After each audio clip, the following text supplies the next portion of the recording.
Okay, football fans, Kevin Smith back with you to do another call sheet breakdown. And this is the last one that we're going to do of our college prospects because with the NFL draft just a couple of days away, these guys won't be prospects for very long. They'll be pros a week from now. And so let's finish this up with Georgia tight end Brock Bowers, one of the most complete players in the draft.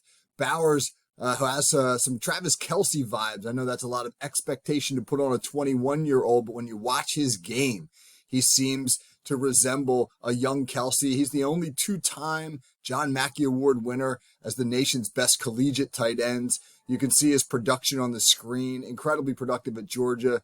175 career catches, over 2,500 receiving yards, and over 30 touchdowns. And Bowers was a real go-to guy in that Georgia offense. And that's one thing we're going to focus on here in our one-play breakdown. Georgia looking for Bowers in crunch time. So let's get to the video. All right, this is Georgia in their game last season against Auburn. And you can see at the bottom of the screen, 2020 football game with just over 3 minutes remaining. The Bulldogs going to look for Bowers, their go-to guy in crunch time. This is him in a slot down here to the bottom of the screen. This is Ladd McConkey. Guy's also going to be taken high in the NFL draft. And you're just going to see a little combo route. McConkey going to run a little whip in and out here, and Bowers going to run a dig. And Georgia's going to push off with some vertical concepts to this side of the field. And the one thing, focus on Bowers' is release. He gets a clean release here. There's no press coverage, but watch how quickly he's able to stem this safety and really push this safety off because of his speed and his vertical release. We'll go here, run it through. He's going to disappear, come back into the screen, catch and run. And this is where he's really special. This is where I get those Travis Kelce vibes from Bowers after the catch. One more time through, catch, smooth hands, fluid, and then just a beast with the football in his hands. It's hard to say with exact certainty what coverage Auburn's playing here. It looks like cover 6 to me, which is a hybrid coverage where you're getting cover 4 to the field. So in cover 4, the corner here and then the slot corner, they're going to carry any routes vertical. And so Georgia's going to run 2 verts here, and these guys are going to carry those routes, right? You're going to see those defenders, right, turn and run and go with those routes, and this safety is going to sink. And then I believe that you're getting a cover 2 look to the short side of the field, as you're going to see, again, the safety here. He's going to push off deep.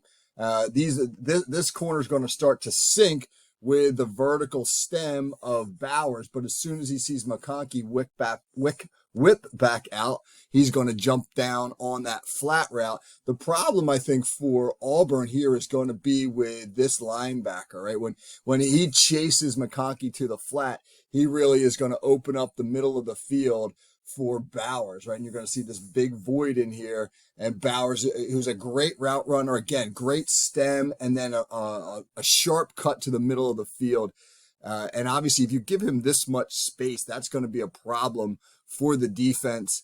You can see him, how fluidly he catches the ball. And then realistically, man, the Auburn defenders, they don't want any part of him after the catch. You know, you watch the Auburn defenders, fine. He's open in the middle of the field. He catches the football right here. But this is a safety, and then here comes a corner.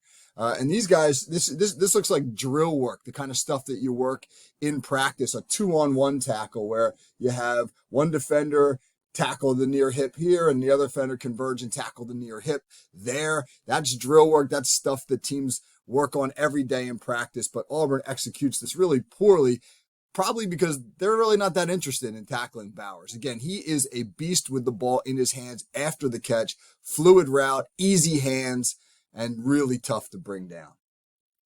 So when we think about Brock Bowers, I'm not trying to put too much pressure on the young man with the Travis Kelce comparisons, but I really believe that he's one of the most pro-ready players in this draft. Joe Alt, the tackle from Notre Dame, Marvin Harrison, the receiver from Ohio State, maybe Talizi Fuaga, the big offensive tackle out of Washington. Those guys are probably the most pro-ready, the guys who are the most ready to step onto an NFL playing field right now and be able to execute at a high level with the big boys. And so whomever takes Bowers, maybe it's going to be the Jets at number 10. They look like a team who could target him. Maybe the Bears picking right in front of them at number 9. They're going to get a plug-and-play tight end who should be a fixture in this league for a long time.